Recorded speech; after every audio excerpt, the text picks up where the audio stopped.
மல்கியா தீர்க்கதரிசியின் புஸ்தகம் 3வது அதிகாரம் 10வது வசனம். என் ஆலயத்தில் ஆகாரம் உண்டாயிருக்கும்படி தசம பாகங்களை எல்லாம் பண்டசாலையிலே கொண்டு வாருங்கள். அப்பொழுது நான் வானத்தின் பல கனிகளை திறந்து இடம் கொள்ளாமல் போகும் மட்டும் உங்கள் மேல் ஆசீர்வாதத்தை என்று என்னை சோதித்து பாருங்கள் என்று சேனைகளின் கர்த்தர் சொல்லுகிறார். ஹல்லேலூயா. வானத்தின் பலகனி என்றால் என்ன? பலகனி என்றால் என்ன? பலகனி என்ன? பால்கனி. ஆமே. பலகனி. பலகனின்னா மேலே போடப்படுகிற, அதாவது நமக்கு வீட்டில் போடப்படுகிற ஜன்னல், டோர். அதாவது இங்கிலீஷில் சொன்ன இப்படி விண்டோ. விண்டோ என்ன? ஜன்னல். ஜன்னல் என்றால் பலகனி. இந்த பலகனிக்கு வேதத்தில் இன்னொரு இது வருது, மதகுகளை திறக்கிறேன் என்று. வானத்தின் மதகுகளை திறக்கிறேன் என்று. அப்போ இன்னைக்கு நம்ம எடுக்கிற ஒரே ஒரு பாயிண்ட், வானத்தின் பலகனிகளை திறந்தார். பலகனி. ஆமென். வானத்தின் பலகனி. ஆமென். அதுக்கு அர்த்தம் என்ன? ஒன்று விண்டோ என்று சொல்லலாம், அதாவது ஜன்னல் என்று சொல்லலாம். இன்னி வானத்து மதகுகள் என்றும் சொல்லலாம். இதுக்கெல்லாம் நான் வசனம் தாரேன். ஆமென். ஹல்லேலூயா. ஹல்லேலூயா. ஹல்லேலூயா.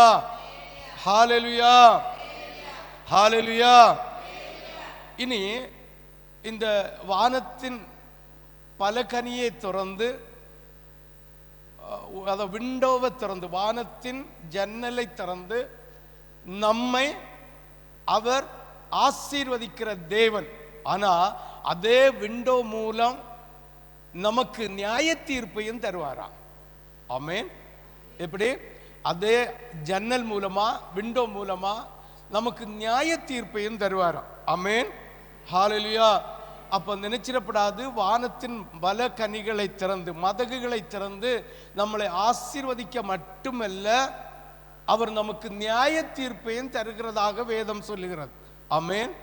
இப்ப ஆதியாகமம் 6வது அதிகாரம் 16வது வசனத்துல வாங்க பார்ப்போம்.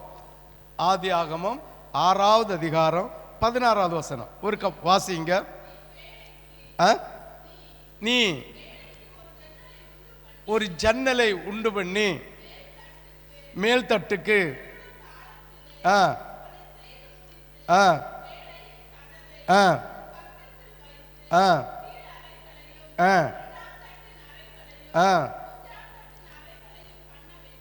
ஹல்லேலூயா.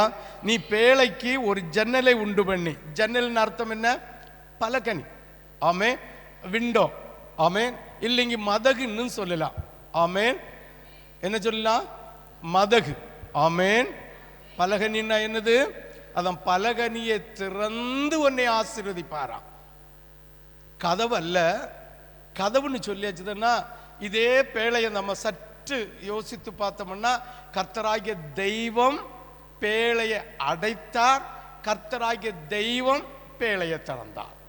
ஆமென். ஹல்லேலூயா.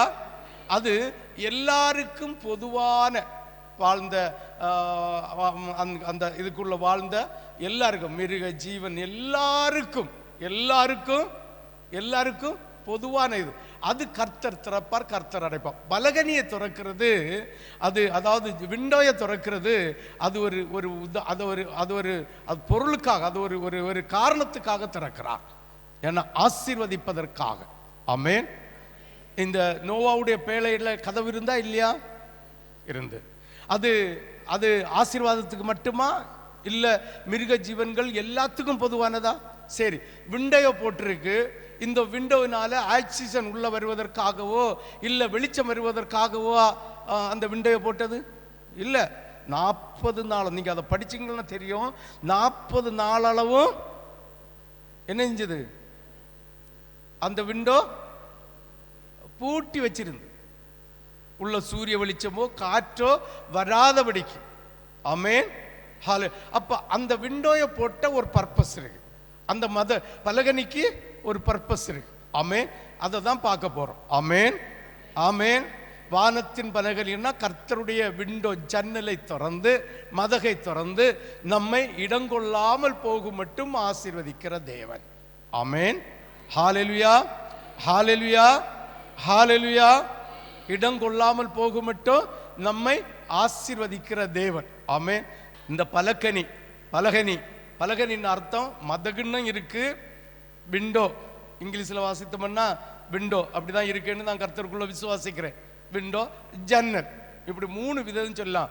மதகு, பலகனி, ஜன்னல் 3 விதத்திலும் இருக்குது. ஆமென்.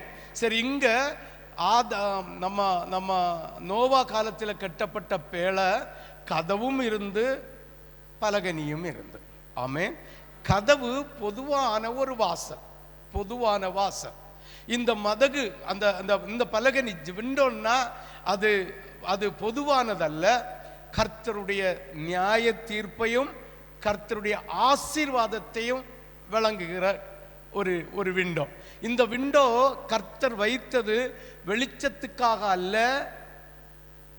காற்று உள்ள போவதற்காக அல்ல. ஏனென்றால் அவர்கள் ஆடு மாடுகளை இந்த மிருகங்களை எல்லாம் உள்ள கொண்டு வரும்போது எல்லாவற்றிற்கும் தேவையான ஆகாரங்களையும் அங்கு வெளிச்சத்துக்குரிய ஒலிவ எண்ணெய் காரியங்களையும் கொண்டு போயிருப்பார்கள். இல்லாவிட்டால் ஆண்டவராகிய இயேசுவை இருந்து வெளிச்சத்தை கொடுத்திருப்பார். ஆமென். இப்படியும் எடுக்கலாம், அப்படியும் எடுக்கலாம். அதனால விண்டோ வழினால ஆக்சிஜன் வரணும், விண்டோ வழினால வெளிச்சம் வரணும் என்பதற்காக அந்த விண்டோயை, அந்த பலகனியை கர்த்தர் ஏற்படுத்த சொல்லல. பாருங்க, நம்ம எதுக்காக போட்டிருக்கிறோம்? வெளிச்சம் வரணும், காற்று வரணும். இல்லைங்க புளிங்கி என்னஞ்சிரும், செத்து போயிடும். ஆனா கர்த்தர் உண்டாக்குகிற விண்டோ, கர்த்தர் ஏற்படுத்துகிற விண்டோ காற்றுக்காகவோ வெளிச்சத்துக்காகவோ அல்ல என்பதை தீர்மானம். 40 நாள் மழை பெஞ்சு அந்த இருள் சூழ்ந்து இருந்ததா, உலகமே இருண்டு சூழ்ந்து இருந்ததா. அந்த சமயத்திலேயும் இந்த 40 நாளும் விண்டோ என்ன செஞ்சது?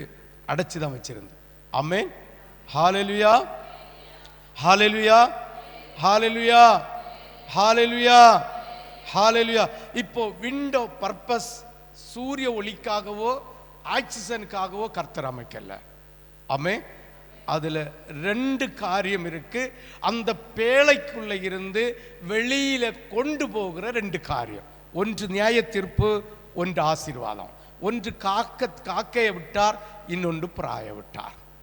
ஆமென். இப்ப பலகனி, நம்ம மல்கியா தீர்க்கதரிசியின் புஸ்தகத்துல 3:10 வார பலகனி, மதகு இல்லைங்க விண்டோ, டோர், அதாவது ஜன்னல் என்ற அர்த்தம். இந்த பேழைக்கு நம்ம வந்தோம்னா ஆண்டவராகிய சொல்லி கொடுத்த மாஸ்டர் பிளான்ல தான் இந்த பேழை கட்டப்பட்டது. ஒரு டோரு, ஒரு கதவு, 2 தான் பைபிள்ல இருக்குல்ல. நிறைய டோர் இருக்கா? இல்ல, ஒரே கதவு, ஒரே மதகு, ஜன்னல். ஆமென். இப்ப இந்த கதவை திறந்தா ஜெனரல் எல்லாரும் போக்கும் வரக்கும், எல்லாரும் வந்தார்கள். ஆண்டவர் கதவை அடைச்சாரு. மழை தீர்ந்து வெள்ளம் வத்தினோடனே என்ன வந்தது? ஆண்டவரே வந்து கதவை திறந்தாரு, எல்லாரும் வெளியில போச்சு. அது பொதுவான ஒரு பாதை. ஆனா இந்த விண்டோ ஆக்சிஜனுக்காகவோ வெளிச்சத்துக்காகவோ தந்ததல்ல. ஆமென். அப்ப பேழைக்கு ஒரு ஜன்னல் என்ன செய்யணும்? உண்டு பண்ணினார். அப்ப இந்த உண்டு பண்ணின ஜன்னல் காற்றுக்காகவோ வெளிச்சத்துக்காக அல்ல. இந்த மிருக ஜீவன்களை எல்லாம் கொண்டு சேர்த்த தேவன் அவர்களுக்கு எப்படி ஆகாரத்தை போஷித்தாரோ அதே போல் வெளிச்சத்திற்காக ஒலிவ எண்ணெயோ இல்லைங்க வேற எண்ணெய்களை கொண்டு போயிருக்கலாம், இல்லை அதுக்குள்ள தீவட்டிகளை கொண்டு வச்சிருக்கலாம். இல்லை, ஆண்டவராய் இயேசு கிறிஸ்துவை இருந்து வெளிச்சத்தையும் சுவாச காற்றையும் அவர் கொடுத்திருப்பார். ஆமென். ஹல்லேலூயா, ஹல்லேலூயா. யாருக்கெல்லாம் புரியுது? புரிஞ்சவங்க மட்டும் ஒரு அல்லேலூயா சொல்லலாமே. புரியாதவங்களும் ஒரு அல்லேலூயா சொல்லலாமே. புரிஞ்சது. ஆமென். ஹல்லேலூயா, ஹல்லேலூயா. எண்ணாகமம் 8வது அதிகாரம் 6வது வசனம். எண்ணாகமம் 8வது அதிகாரம் 6வது வசனம். 40 நாள் கழித்து தான் ஜன்னலையே திறக்கிறான். இதுவே நமக்கு சாட்சி. வெளிச்சத்துக்காகவோ இல்ல சுவாச காற்றுக்காகவோ ஜன்னல் போடவில்லை. ஆமென். வாசி இங்க பார்ப்போம். ஆதியாகமம் 8:6. கழித்து திறந்தார். எதற்காக கர்த்தர் இந்த பனகலி ஜன்னலை எதற்காக அவர் ஏற்படுத்தினார்? ஹல்லேலூயா, ஹல்லேலூயா. 8வது அதிகாரம் 7-8 ஆவிக்குரிய அர்த்தம் என்ன கேட்டா வாசிங்க பார்ப்போம். ஆதியாகமம் 8வது அதிகாரம் 7-8 பாருங்க. ஒரு காகத்தை வெளியே விட்டார். பாருங்க, இதுக்கு ஆவிக்குரிய அர்த்தம் அவர் ஏற்படுத்தின பலகனி வழியாய் ஒரு காரியத்தை வெளியில் அனுப்புவதற்காக அவர் ஏற்பாடு செய்தது. ஒரு காரியத்தை, அதாவது அந்த அந்த அந்த அந்த அந்த கவனுக்குள்ள இருந்து பரலோகத்தின் வாசலில் இருந்து பலகனி வழியாய் ஒரு காரியத்தை அனுப்புவதற்காக இந்த மதகை உண்டாக்கி வைத்திருக்கிறார். இந்த கவனுக்கு, அதாவது இந்த பரலோகத்துக்கு சமமாய் இருக்கிற இந்த இந்த பேழையில் இருந்து ஒரு காரியத்தை வெளியில் அனுப்புவதற்காக, அது இதுதான் ஆவிக்குரிய அர்த்தம். விண்டோ, அதாவது இந்த பலகனி இருக்கிறது என்றால் தேவனுடைய ராஜ்யத்திலிருந்து தேவனுடைய அதாவது பரலோகத்திலிருந்து ஒரு காரியத்தை அனுப்புவதற்காக கர்த்தர் உருவாக்குகிறது தான் இந்த மதகு. ஆமே. அப்ப பலகனின் அர்த்தம் என்ன? ஒரு காரியத்தை கவன் அதாவது பரலோகத்திலிருந்து அனுப்புவதற்காக ஏற்பாடு பண்ணதா இந்த பேழைக்குள்ள இந்த ஜன்னலை இந்த பலகனியை அவர் ஆயத்தப்படுத்தினது எதற்காக என்றால் இந்த பேழைக்குள்ள இருந்து ஒரு காரியத்தை வெளியில் அனுப்ப வேண்டும் என்பதற்காக தான் இந்த மதகு உண்டாக்கப்பட்டது. ஆமென் சொல்லலாமே? புரிஞ்சவங்க ஒரு அல்லேலூயா சொல்லலாமே? இப்ப வானத்தின் பலகனி, அதாவது மதகு இல்லாவிட்டால் ஜன்னல், விண்டோ. இது அர்த்தம், ஆவிக்குரிய அர்த்தம் ஏதோ ஒன்றை அனுப்புவதற்காக ஏற்பாடு பண்ணினதுதான் இந்த பேழையில் இருந்த ஜன்னல், கவனில் இருக்கிற மதகுகளும் பலகனிகளும் இதுதான். ஆமென். இப்ப ஒன்னு முதல்ல போகுது, காகத்தை அனுப்புகிறார். யார் அனுப்புகிறார்? நோவா அல்ல, நோவாக்கிய பேழைக்குள்ள இருந்த கர்த்தர். ஆமென். அவர் சொல்லாம நோவா காகத்தை எப்படி அனுப்புவாரு? இத்தனை நாள் மழை பெஞ்சு எப்படி எல்லாம் ஃபுல்லா அடைச்சி வச்சிருக்கு, இதுக்குள்ள இருக்கியும் மழை பெஞ்சு தீர்ந்து இறைச்சல் இல்லை, ஒன்றும் இல்லை, வெளியில உள்ள சூரிய வெளிச்சம் நமக்கு இல்லை, வெளியில உள்ள காற்று நமக்கு இல்லை, வெளியில உள்ள ஒரு அம்சமும் நமக்கு இல்லை, எப்படி தண்ணி தீருது இல்லை வத்துது குறையுதுன்னு இந்த நோவாவுக்கு தெரியும். அப்ப நோவா கூட இருந்தது யாரு? இதுதான் நம்ம குடும்பத்திலையும் கர்த்தர் வீற்றிருப்பார். அது நமக்கு தெரியாது, நமக்கு தெரியாது. நம் மூலமாக அநேக நியாய தீர்ப்புகளையும் நம் மூலமாக அநேக ஆசீர்வாதத்தையும் கொடுப்பதற்காக நம்ம கூடயே கர்த்தர் இருப்பார். ஆமென், ஆமென். நம்ம சபையை ஒரு மதகு போல பிரயோஜனப்படுத்துவார், நம்ம வீட்டை ஒரு மதகு போல பிரயோஜனப்படுத்துவார். அவர் எப்பேற்பட்ட காரியத்தையும் எந்த சூழ்நிலையிலும் எந்த விதத்திலையும் செய்ய வல்லவராக இருக்கிறார். ஆமென் சொல்லுங்க, ஆமென் சொல்லுங்க. உற்சாகமா ஒரு அல்லேலூயா சொல்லுங்க. ஹல்லேலூயா. இப்ப புரிஞ்சிருக்கணும். இப்ப ஆண்டவர் ஆகிய தெய்வம் காகத்தை வெளியில அனுப்புகிறார். இன்னும் கேட்கலாம், ஆண்டவருக்கு உள்ளமத்தினது தெரியுமா தெரியாதா? சிந்திச்சிடப்படாது. நம்ம கிறிஸ்தவ ஜனங்கள் இன்னைக்கு 1000 குதர்க்கம் கொஸ்டினை உண்டாக்குவார்கள். அப்படி எல்லாம் போகப்படாது. ஆண்டவராகிய தேவன் நோவாவிட்ட சொல்லி என்ன செய்கிறாரு? ஒரு காகத்தை அனுப்புறார். ஆமென், ஹல்லேலூயா. ஆண்டவர் செய்கிற காரியம் எல்லாருக்கும் தெரியணுமா வேண்டாமா? தெரியும், அதுக்காக செய்கிற காரியங்கள். இப்ப காகம் வெளியே போச்சு. காகத்துக்கு அர்த்தம் என்னன்னா நியாய தீர்ப்பு என்ற அர்த்தம். ஆமென். காகத்துக்கு என்ன நியாய தீர்ப்பு? ஜட்ஜ்மெண்ட். ஜட்ஜ்மெண்ட்னா நியாய தீர்ப்பு. நியாய தீர்ப்புனா ஜட்ஜ்மெண்ட் தானே. இப்ப 7வது வசனத்தை வாசிங்க. இப்ப ஒரு விஷயம் கூட சொல்லு. இந்த ஜன்னல் மதகு இந்த பலக்கலின் ஆவிக்குரிய அர்த்தம் என்ன? ஒரு காரியத்தை வெளியில் அனுப்புகிறார். ஆமென், ஆமென். இப்ப ஜன்னலை திறந்து வாசி. ஒரு காகத்தை வெளியில விட்டார், அது புறப்பட்டு ஜலம் வற்றி போகும் வரைக்கும் போகிறதும் வருகிறதுமாய் இருந்தது. பின்பு பூமியின் மேல் ஜலம் குறைந்து போயிட்டோ என்று அறியும்படி. இப்ப பாருங்க, காகத்தினால ஒரு சமாதானத்தை கிடைக்கல. நோவாவுக்கு என்ன செய்யல? ஒரு பதில் கிடைக்கல. பதில் கிடைச்சால் என்ன செய்யும்? ஒரு சமாதானம். ஆமென், அப்போ நம்ம ஒரு காரியத்தை இப்போ ராஜசிங் தான் இதை அப்படி இப்படி அப்பப்போ செய்வார். சொல்லிவிட்டா ஒரு காரியத்தை செய்து முடிச்சா, இல்லைங்க ஒரு காரியத்தை நடந்தால் உடனே என்ன செய்ய மாட்டார், தகவல் தரமாட்டார். அவங்களே ஒரு தீர்மானத்தை தீர்மானிப்பினோம், இது நடக்கல இல்லை, இப்படி எல்லாம் நடந்த புறவு பாஸ்டர்கிட்ட சொல்லுவோம். அவங்களே என்ன செய்வாங்க, ஒரு தீர்ப்பு. அப்போ காகத்தை போலத்த சுபாவம் யாருக்கு இருக்கு? ராஜசிங் மட்டும் இல்லை, நிறைய பேருக்கு இருக்கு. காகம் என்ன செய்தான், தன்னைத்தானே ஒரு சிந்தனை, போலாம நல்ல வெள்ளம் தண்ணி வத்தட்டான், என்ன அனுப்பினது அதுக்கு தானே, போகும் வருமா இருக்கு. ஒரு பதிலும் சொல்லல, பதில் சொல்லனா ஏதாவது ஒரு கொலைய பூச்சியை ஒன்றும் கொண்டல, அது போகிறதும் பறக்கிறதும் வாரதும் மனம் போன போக்கில் இருக்கு. இது நியாய தீர்ப்புக்கு அடையாளம். அப்போ சபைக்கு உங்கள் விருப்பத்துக்கு சும்மா வந்துட்டு சும்மா போயிட்டு சும்மா வந்துட்டு சும்மா போயிட்டு ஒரு ஒரு ஒரு ஒரு மனம் இல்லாமல், ஒரு துதி இல்லாமல், ஒரு ஒரு ஒரு ஒரு ஒரு காரியம் இல்லாமல் இருக்கிறோம் என்றால், ஒரு ஒரு ஒரு அது ஒரு ஒரு சந்தேகம், பாஸ்டரை குறித்த ஒரு சந்தேகம், பாஸ்டரை குறித்த ஒரு டவுட்டு, இல்லை இல்லை இல்லை அந்த ஆசீர்வாதத்தை குறித்த டவுட்டு, இப்படிப்பட்ட டவுட்டிலே வந்து போயிட்டு இருந்தால் அது என்னத்தில் போய் முடியும், நியாய தீர்ப்பில் போய் முடியும். அப்போ காக்கைய சுபாவம் நமக்கு என்ன இருக்கக்கூடாது, இருக்கப்படாது. ஆமென். அது நியாய தீர்ப்பில் என்ன செய்யும், கொண்டு விடும். பார்த்தாரு இந்த நியாய தீர்ப்பு நமக்கு சரியாவாது, அவனுக்கு நியாய தீர்ப்பு கிடைக்கட்டும் சொல்லி நேர புறாய விழிக்கிறார். ஆமென். ஹல்லேலூயா, ஹல்லேலூயா.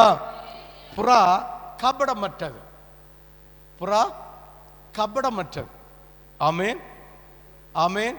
புறாய அனுப்புகிறது, அந்த புறாய்க்கு அனுப்புகிறதுனுடைய அர்த்தம் ஆசீர்வாதம் என்ற அர்த்தம். அப்ப இந்த பலகனில இருந்து ஆசீர்வாதத்தை நாம் பெற்றுக்கொள்ள வேண்டுமானால், பலகனி வழியாய் நாம் ஆசீர்வாதத்தை பெற்றுக்கொள்ள வேண்டுமானால், புறாவை போல கபடம் இல்லாமல் இருந்தால் அந்த பலகனி வழியாய் நம்மளை ஆசீர்வதிப்பார். ஆமென். அப்போ நான் காணிக்க கொடுத்துட்டேன், இல்லை நான் ஜெபம் பண்ணிட்டேன், நான் ஆராதனையில் ஒன்றும் முடக்கல்ல, என் இருதயத்தில் தன்னை தாழ்த்தாத வீராப்போட இருந்தால் என்ன வராது, காகத்தை போலத்த சுபாவமாக இருந்தால் நியாய தீர்ப்புண்டாகும். கபடம் இல்லாமல், களங்கம் இல்லாமல், தன்னை தாழ்த்தி ஆண்டோடைய சமூகத்தில் கசப்பு, அதாவது கசப்பு, வெறுப்பு, அந்த அந்த அந்த அது என்ன சொல்லுவோம், ஒரு ஒரு ஒரு வஞ்சனை, வாது சூது இல்லாமல் இருந்தால் ஆசீர்வாதத்தை பெறுவோம். ஆமென். ஹல்லேலூயா, ஹல்லேலூயா. காகம் நியாய தீர்ப்புக்கு அடையாளம், புறா ஆசீர்வாதத்துக்கு அடையாளம். ஆமே. இது ரெண்டையும் பற்றி கொஞ்சம் தியானிப்போம். ஆமே, ஹல்லேலூயா. ஃபர்ஸ்ட்ல நம்ம பார்க்க போறது ஜட்ஜ்மெண்ட். ஆமே. ஆண்டவராகிய தேவன் இந்த பலகனி, அதாவது மதகு வழியாய், ஜன்னல் வழியாய் நியாய தீர்ப்பு கொடுத்ததை பற்றி பார்ப்போம். வாசிக்க கேட்போம். ஏசாயா தீர்க்கதரிசியின் புஸ்தகம் 24:18 வாசிக்கிறோம் பாருங்கள். அப்பொழுது திகிலின் சத்தத்திற்கு விலகி ஓடுகிறவன் படுக்குழியில் விழுவான், படுக்குழியில் இருந்து ஏறுகிறவன் கண்ணியில் அகப்படுவான். உயர இருக்கும் மதகுகள் திறவுண்டு பூமியின் அஸ்திபாரங்கள் என்ன செய்யும், குலுங்கும். அப்ப இந்த நியாய தீர்ப்பு வருகிறதற்காக வைத்திருக்கிற ஒரு வாசல் மதகு, பலகனி. ஆமென், ஹல்லேலூயா. பார்த்தோம், பலகனி விண்டோவை ஆண்டவராகிய தேவன் காற்றுக்கோ வெளிச்சத்துக்கோ அல்ல, உள்ளிலிருந்து ஆவிக்குறி அனுப்புவோம், அதாவது பேழைக்கிலிருந்து ஒரு காரியத்தை அனுப்புகிறது தான் விண்டோ, அதாவது பலகனி என்ற அர்த்தம். இப்பொழுது ஆண்டவராகிய தேவன் நோவா மூலமாக காகத்தை, ஜட்ஜ்மெண்டை அனுப்புகிறார். ஒன்று நியாய தீர்ப்பை அனுப்புகிறார், இன்னொன்று ஆசீர்வாதத்தை அனுப்புகிறார். இப்ப நியாய தீர்ப்பை நம்ம பற்றி பார்க்கிறோம். இப்ப வானத்தின் மதகுகள் திறக்கப்பட்டு இந்த பூமியை குலுங்க செய்தாராம். எப்படி குழியில விழுந்தவன் குழியில அகப்படுகிறான், அதிலண்டு ஏறுகிறவனையும் கர்த்தர் கண்ணியில அகப்பட வைத்திருக்கிறார். அதிலையும் விடுதலை, அதிலையும் தப்பி ஓடுகிறவனை பூமியை அதிர்ச்சி உண்டாகி, அப்ப தப்பி போகிறவர்களை பூமியை அதிர வைக்கும்படி நியாய தீர்ப்பு எதனால வருகிறது, எதுல வருது, மதகு பலகனி மூலமாய் வருகிறது. ஆமென் சொல், ஆமென் சொல். ஹல்லேலூயா, ஹல்லேலூயா. இந்த ஜன்னலுக்கு ஆவிக்குரிய அர்த்தம் ஒரு காரியத்தை கர்த்தர் என்ன செய்கிறார், அனுப்புகிறார் என்ற அர்த்தம். இப்போது நோவாவுடைய பேழையிலிருந்து காகத்தை அனுப்புகிறார், இரண்டாவது, இந்த சமாதானத்தை கிடைக்காதது நிமித்தம் யாரை அனுப்புகிறார்? புறாவை அனுப்புகிறார். புறா ஆசீர்வாதம், காகம் நியாய தீர்ப்பு என்ற அர்த்தம். ஆமென், ஹல்லேலூயா. இப்ப நியாய தீர்ப்பை பற்றி நம்ம வேதத்தை பார்க்கிறோம். ஏசாயா தீர்க்கதரிசியின் புஸ்தகத்துல பாதாளத்திற்கு உள்ள விழுந்து அதில தப்புகிறவனை கண்ணில் அகப்பட வைக்கிறாரா, கண்ணில் அகப்பட வைத்து அதிலேயும் தப்புகிறவன வானத்தின் மதகுகளை திறந்து அதன் வழியாய் பூமியை குலுங்க செய்கிறார். அப்ப ஜட்ஜ்மெண்ட் நியாய தீர்ப்பு நடக்குதா நடக்கலையா? எது மூலம் வருது? அத பாருங்க, ஒரே மதகு, ஒரே மதகு, ஒரே பலகனி, ஒரே ஜன்னல். அதில் வருகிறது நியாய தீர்ப்பும் வருகிறது, ஆசீர்வாதமும் வருகிறது. ஆமென், ஹல்லேலூயா, ஹல்லேலூயா, ஹல்லேலூயா. இன்னும் ஒரு வசனம் கூட வாசிப்போம். எரேமியா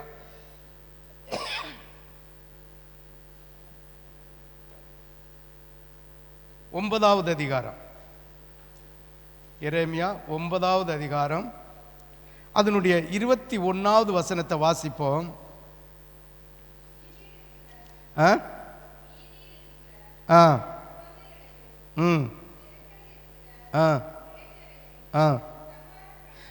வீதியில் இருக்கிற குழந்தைகளையும் தெருக்களில் இருக்கிற இளைஞரையும் சங்காரம் பண்ண சாவு நம்முடைய பல கனிகளில் ஏறி தம்முடைய அரண்மனைகளில் பிரவேசித்தது. ஆமென், ஹல்லேலூயா, ஹல்லேலூயா. எந்த வழியில அந்த சாவு பிரவேசித்ததா? பலகனி வழியாய். ஆமென் சொல்லலாமே, உற்சாகம் ஒரு அல்லேலூயா சொல்லலாமே. ஒருக்கா கூட வாசிக்கிறேன். வீதியில் இருக்கிற குழந்தைகளையும் தெருக்களில் இருக்கிற இளைஞரையும் சங்காரம் பண்ண, நியாய தீர்ப்பு உண்டாக, ஜட்ஜ்மென்ட் உண்டாக. ஆமென், ஹல்லேலூயா. நம்முடைய பலகணிகளில் ஏறி தம்முடைய அரண்மனைகளில் பிரவேசித்தது. ஆமென். அப்ப பலகலின் வழியாய் வருகிறது என்ன? விண்டோ வழியா வருகிறது என்ன? ஒன்று நியாய தீர்ப்பு. ஹல்லேலூயா, ஹல்லேலூயா, ஹல்லேலூயா. இனி பாருங்கள், 2 ராஜாக்கள் புஸ்தகம், 2 ராஜாக்கள் புஸ்தகம் 13வது அதிகாரம், 2 ராஜாக்கள் புஸ்தகம் 13வது அதிகாரம்,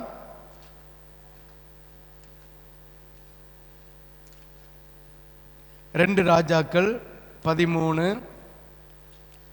அதனுடைய 16, 17 ஆகிய 2 வசனங்களையும் வாசிக்க கேட்போம். 13, 16, 17. அப்பொழுது அவன் இஸ்ரவேலின் ராஜாவை நோக்கி, உம்முடைய கையை வில்லின் மேல் வையும் என்றான். அவன் தன் கையை வைத்தபோது எலிசா தன் கைகளை ராஜாவுடைய கைகள் மேல் வைத்து, ஆமென், ஆண்டவராகிய தெய்வம் எலிசாவை கொண்டு சொன்ன ஒரு தீர்க்க தரிசனம். ஆமென்.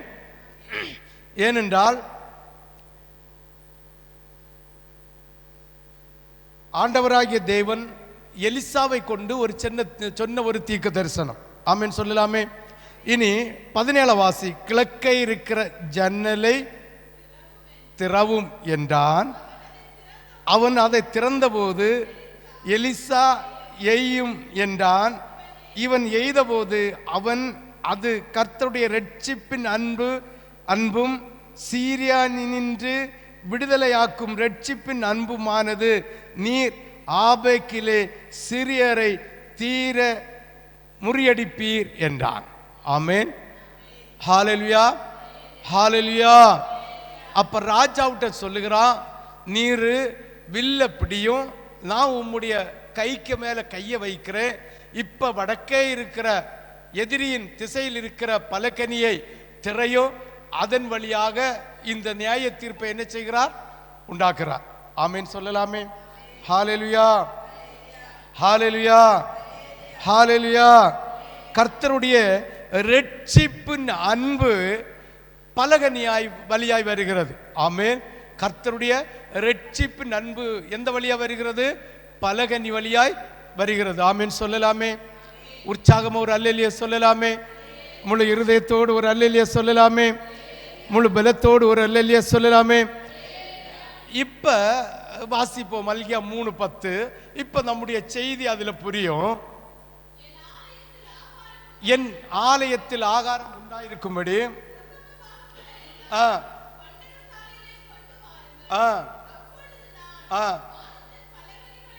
பாருங்க, வானத்தின் பல கனிகளை திறந்து உங்களை இடங்கொள்ளாமல் போகும் மட்டும் ஆசீர்வதிப்பேன். ஆமென். ஹல்லேலூயா, ஹல்லேலூயா, ஹல்லேலூயா, ஹல்லேலூயா, ஹல்லேலூயா. இப்ப நல்லா புரிஞ்சுக்கணும். ரட்சிப்பின் அன்பும் ஒரு மனுஷனை ரட்சிக்கப்படுத்துவதற்கான வார்த்தைகளும் வசனங்களும் பலகனி வழியாக தான் வருகிறது. ஒரு ஜட்ஜ்மென்ட்டும் அதன் வழியாக தான் வருகிறது. ஆசீர்வாதமும் அதன் வழியாக வருகிறது. ஆமென். அப்ப ஒரே விண்டோல இருந்து, ஒரே பலகனியில இருந்து, அதாவது ஜட்ஜ்மென்ட்டும் வருகிறது, அதாவது நியாய தீர்ப்பும் வருகிறது, ஆசீர்வாதமும் வருகிறது. ஆமென். ஆசீர்வாதத்தை நாம் எப்படி பெற்றுக்கொள்வது, ஆசீர்வாதத்தை நம்ம எப்படி பெற்றுக்கொள்ளணும்னு பார்ப்போம். ஆமென். வானத்தின் பலகைகளை திறந்து ஆசீர்வதிக்கும் போது அதை இழக்கவும் நேரிடும். ஆமென். ஹல்லேலூயா. வானத்தின் பலகணிகளை திறந்து, இப்ப நம்ம மல்கியால வாசித்தோம், கர்த்தராகிய தேவன் வானத்தின் பலகணிகளை திறந்து இடங்கொள்ளாமல் போகும் மட்டும் ஆசீர்வதிப்பேன்னு சொன்னார். இந்த பலகணிகளை திறந்து ஆசீர்வதிக்கும் போதும் அந்த ஆசீர்வாதம் என்ன செய்யாத நமக்கு கிடைக்காமல் போகுமா? எல்லாம் நம்முடைய வார்த்தை தான், நம்முடைய வாயின் நிறைவு தான். எல்லாம் நம்முடைய வாயின் நிறைவு தான், வேறு ஒன்றும் இல்லை. ஆமென். ஹல்லேலூயா. நம்முடைய நாவின் வார்த்தை அதாவது நெகட்டிவா மைனஸ் ஆயிருந்தா நமக்கு மைனஸ் ஆகவே போகும். நம்முடைய வார்த்தை பிளஸ் பாசிட்டிவா இருந்தா அது பாசிட்டிவாகவே இருக்கும்.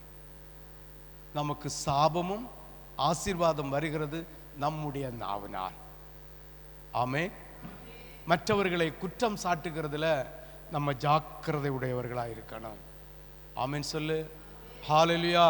மற்றவர்களை ஜட்ஜ்மெண்ட் நியாயம் தீர்க்கிறதுல நம்ம ஜாக்கிரதை உடையவர்களாக இருக்கணும்.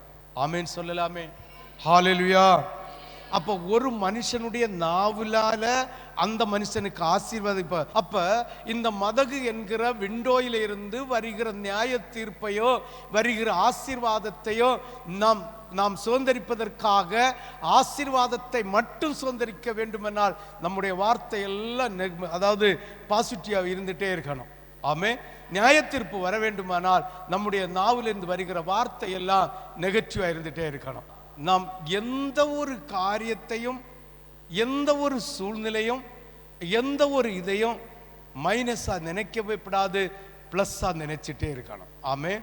ஹல்லேலூயா, ஹல்லேலூயா. யாருக்கெல்லாம் புரியுது? யாருக்கெல்லாம் புரியுது? இது ஒரு நோய், இது ஒரு நோய். இந்த நோய் மாறணும்.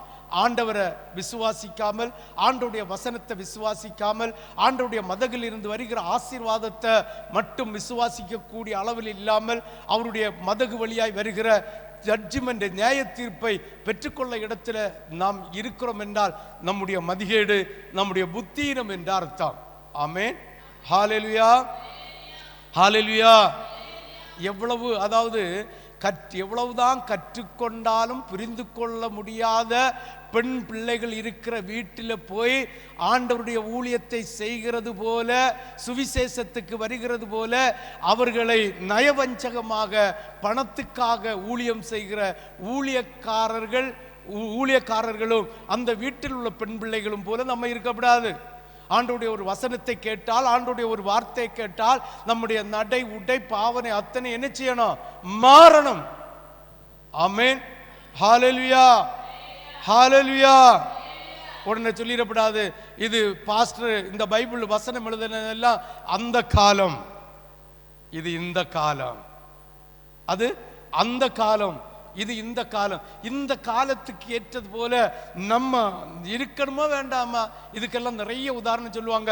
அன்னைக்கு செருப்பு இல்லாமல் நடந்து போனார்கள், அன்று வாகனம் இல்லாத போனார்கள், அன்று நாகரிகமான ட்ரெஸ் இல்லை, அன்று இப்படி எல்லாம் நிறைய உதாரணத்தை சொல்வார்கள். இன்று நீங்க அப்படியா செய்கிறீர்கள், இப்படியா? நோ. ஆமென். அன்றும் வாகனம் இருந்தது. இயேசு காலத்துல வாகனம் இருந்தா இல்லையா? இயேசு வாகனத்துல யாரு போனாரா இல்லையா? சுத்தமா சொல்லுங்களா, போனாரா?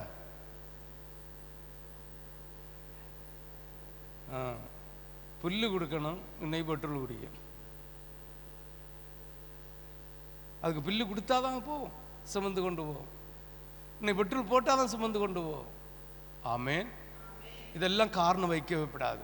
நம்ம நடை உடை பாவனை அன்று ஆண்டவர் சொன்ன வார்த்தையின் பிரகாரம், அன்று ஆண்டவர் சொன்ன வசனத்தின் பிரகாரம் நம்ம ஏற்றுக்கொண்டால் நமக்கு நியாய தீர்ப்பு இல்லை, ஆசீர்வாதம் உண்டு. ஆமென். ஹல்லேலூயா, ஹல்லேலூயா, ஹல்லேலூயா, ஹல்லேலூயா, ஹல்லேலூயா. வானத்தின் பலகணிகளை திறந்து ஆசீர்வதிக்கும் போது அதையும் இழக்கக்கூடிய சூழ்நிலை உண்டாகும். வாசியுங்கள் 2 ராஜாக்கள் புஸ்தகம் 7வது அதிகாரம். 2 ராஜாக்கள் புஸ்தகம் 7வது அதிகாரம் 1-2. அப்பொழுது எலிசா, கர்த்தருடைய வார்த்தையை கேளுங்கள், நாளை இந்நேரத்தில் சமாரியாவின் வாசலிலே 1 மரைக்கால் கோதுமை மா 1 சேக்கலுக்கும் 2 மரைக்கால் மாதுமை வார்கோதுமை 1 சேக்கலுக்கும் விற்கப்படும் என்று கர்த்தர் சொல்லுகிறார் என்றார். அப்பொழுது ராஜாவுக்கு கைலாகு கொடுக்கிற பிரதானி ஒருவன் தேவனுடைய மனுஷனுக்கு பிரதியுத்தரமாக, இதோ கர்த்தர் வானத்திலே மதகுகளை உண்டாக்கினாலும் இப்படி நடக்குமோ என்றான். அதற்கு அவன், உன்னுடைய கண்களிலே அதை நீ காண்பாய், ஆனாலும் அதை நீ சாப்பிட மாட்டாய் என்று சொன்னான். அப்ப வானத்தின் மதகு பாருங்க, இந்த ராஜா விசுவாசிக்கிறான். எலிசா ஆண்டவருக்கு பொதுவாய் நின்று சொல்லுகிற வார்த்தை, எலிசாவை குற்றம் கண்டுபிடிப்ப தீர்ப்பானால் குற்றம் செய்தால் ஆம் என்று ஏற்றுக்கொள்வான், குற்றம் செய்யாவிட்டால் அவன் வாயிலிருந்து வார்த்தைகள் வித்தியாசமாய் வந்து கரடி அவர்களை கிழித்து போட்டதான். ஆமென். ஹல்லேலூயா. இந்த தேவனுக்கு ஒப்பாக இந்த தேவ மனுஷன் போய் சொல்லுகிறான், நாளைக்கு விடியற் காலத்துக்குள்ள என்ன நடக்க போகுது, என்ன நடக்க போகுது, என்ன நடக்க போகுது? வாசிங்க முதல் வசனத்தை, 1வது வசனத்தை. இந்த நேரத்தில் சமரியாவின் வாசலிலே 1 மரைக்கால் கோதுமை மா 1 சேக்கலுக்கும் 2 மரைக்கால் வார்கோதுமை 1 சேக்கலுக்கும் விற்கப்படும் என்று கர்த்தர் சொல்லுகிறார் என்று சொல்லுகிறார். ராஜா கை தாங்கலா, வயசாகி போச்சு போல இருக்கு. அவன் வயசான காலத்தில் இவன் தேவ மனுஷன் இல்ல, சொன்னா ஒருவேளை நடக்கேன்னு விசுவாசிக்கல, சொன்னா ஒருவேளை நடக்கும் என்று சொன்னான். ஆனா அந்த பிரதானி இருக்கானே, அந்த ராஜாவை தூக்கிட்டு போன அவனுக்கு பலம் வேணுமா வேண்டாமா? நல்ல பலம், நல்ல ஆரோக்கியம், நல்ல புத்தி. ராஜாவுக்கிட்ட இருந்து ஆலோசனை சொல்லுகிற புத்தியற்றவனா? நல்ல புத்தி, நல்ல கல்விமானா இருக்கும், உலகத்தினுடைய நல்ல சிறந்த அதாவது சிறந்த மனுஷனா இருக்கும். இப்படிப்பட்ட ஒரு மனுஷன் எலிசாவை பார்த்து சொல்ல, போவை, நம்ம நாடன் பாசையில் நான் சொல்லியேன, போவை, உமக்கு வேற வேலையும் தொழிலே இல்லை, நீர் சொன்னது நடக்கணும்னா வானத்தில் உள்ள அந்த அந்த அந்த அந்த இதெல்லாம் பொத்து வந்து விழுந்தாலும் எங்க மோசே சொல்றான் இல்ல, மோசே சமுத்திரத்தில் உள்ள மச்ச மத்திரியும் வாரி கொண்டு வந்தாலும், காட்டில் உள்ள மிருகங்களை எல்லாம் கொண்டு வந்தாலும், நாட்டில் உள்ள மிருகங்களை எல்லாம் இவங்களுக்கு எல்லாம் எங்கிட்டு தேவைமோன்னு. ஆமென். ஹல்லேலூயா. இதே மாதிரிதான் இந்த பிரதானி சொல்றான் தேவனுடைய மனுஷன், சும்மா போய் நீர் சொல்லியது அபத்தம், அபத்தம் என்ன போய் என்ன எலிசாவுடைய வார்த்தையை விசுவாசிக்காதது நிமித்தம் அவனுக்கு பாருங்க, அந்த அந்த சிரியா நாடு, சிரியா தேசம், இந்த சமாரிய தேசத்தை என்னஞ்சாச்சு, சுற்றி வளைச்சாச்சு. என்ன செய்யுது? சுற்றி வளைச்சாச்சு. இவங்களுடைய ஆகாரம், இவங்களுடைய விவசாயம், இவங்களுடைய தானியத்தை எல்லாம் பறித்து கொண்டு போகும்படியாய், அவர்களை அழித்து போடும்படியாய், இவர்களை கொண்டு போடும்படியாய் சிரியா தேசத்து படை எல்லாம் வந்து சூழ்ந்தாச்சு சமாரியா தேசத்தை. யாருமே இந்த தேசத்தில் இருக்கிறவங்க தப்பிக்க முடியாது என்கிற சூழ்நிலையில் இருக்கும்போது தான் எலிசா போகிறான். அப்ப செய்கிறதான் கர்த்தருக்கு மகிமை. சும்மா காய்ச்சல் தலைவலி வந்து சின்ன ஒரு காரியம் வந்து சின்ன ஒரு இது வந்து அந்த வேதனையோட இருந்துட்டு சுகம் கிடைச்சு இந்த சுகத்தை யாரும் அறியாம இருந்தா கர்த்தருக்கு என்ன மகிமை?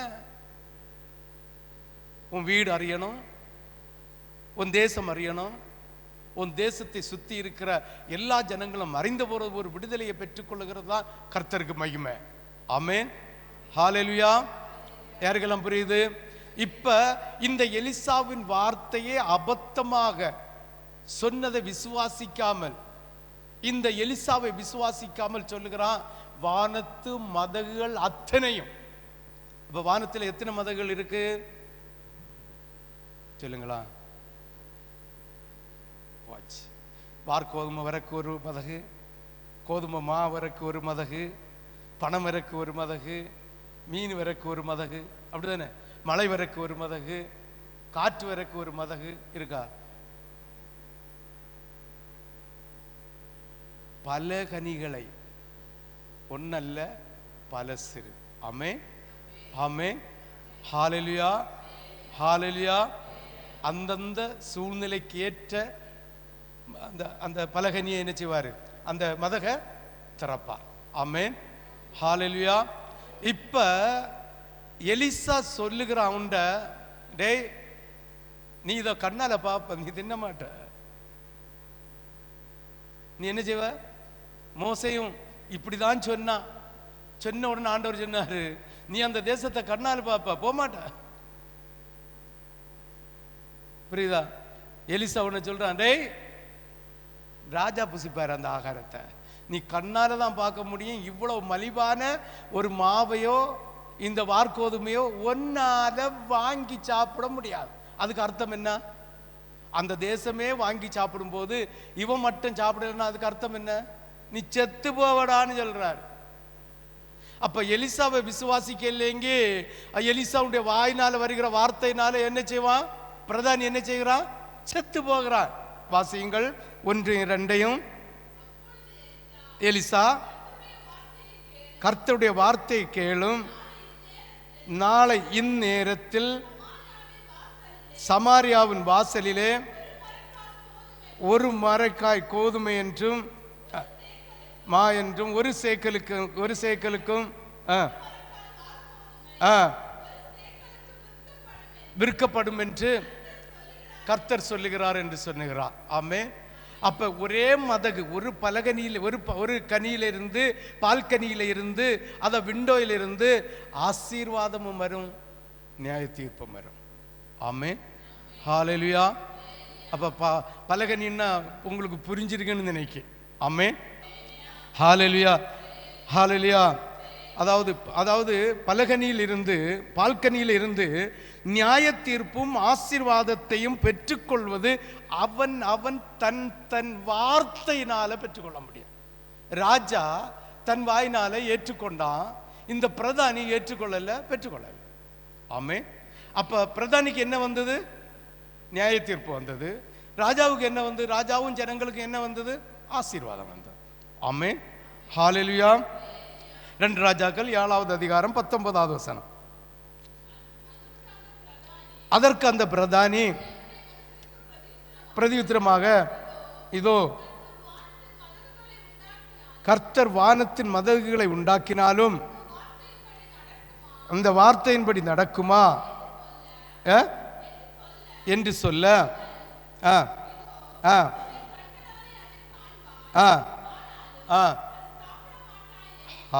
ஹல்லேலூயா. அந்த 20வது வசனத்தை வாசிங்க. அந்த பிரகாரமாகத்தானே அவனுக்கு நடந்தது. ஒலிவு முக வாசலிலே ஜனங்கள் அவனை நெருக்கி மிதித்ததினாலே அவன் செத்து போனான். வேற யாரும் சாவல்ல. எவ்வளவு கூட்டம், எவ்வளவு நெருக்கம். ரேஷன் கடையில் அடிப்பிடிச்ச மாதிரி அடிப்பிடிச்சினா, கோதுமை மாவுக்கும் வார்கோதுமைக்கும். செத்தது யார் மட்டும்? ஆமென். அப்ப நம்முடைய நாவுனால நமக்கு நியாய தீர்ப்பு, அதாவது சாபத்தையும், நம்முடைய நாவுனால ஆசீர்வாதத்தையும் பெற்றுக்கொள்ள முடியும். வானத்தில் மதகுகளை திறந்து இடங்கொள்ளாமல் போக மட்டும் கர்த்தர் நம்மை ஆசீர்வதிப்பேன் என்று சொன்ன வார்த்தை உண்மைதான். நம்முடைய சபையை ஆசீர்வதிப்பார், இதில் எந்த மாற்றமும் இல்லை. இந்த ஆசீர்வாதத்தை பெற்றுக்கொள்ளுகிறதும் நம்ம பெற்றுக்கொள்ளாமல் இருக்கிறதும் நம்முடைய யோசனையாகிய வார்த்தை. ஆமென், ஹல்லேலூயா. யாருக்கெல்லாம் புரிஞ்சுது? அப்ப கதவு எல்லாருக்கும் உரியது, கதவு எல்லாருக்கும் உரியது. ஆனால் ஜன்னல், அதாவது பால்கனி, விண்டோ, ஜன்னல், அதோ மதகு, அது குறிப்பிட்ட ஜனங்களுக்காக கர்த்தர் வைத்திருக்கிறது. ஆமென். அப்போ வானத்தின் மதகில் இருந்து ஆசீர்வாதத்தை பெற்றுக்கொள்ள நம்ம செய்ய வேண்டியது ஒன்றே ஒன்று, கர்த்தருடைய தேவ பிள்ளைகளுடைய வார்த்தைக்கு கீழ்ப்படிந்து அந்த தேவ பிள்ளையை எந்த விதத்திலும் சந்தேகப்படாமல் கர்த்தருடைய சமாதானத்தோடு நாம் வாழ்வோம் என்றால் வானத்தின் மதகுகளில் இருந்து வருகிற ஆசீர்வாதத்தை பெற்றுக்கொள்ளலாம்.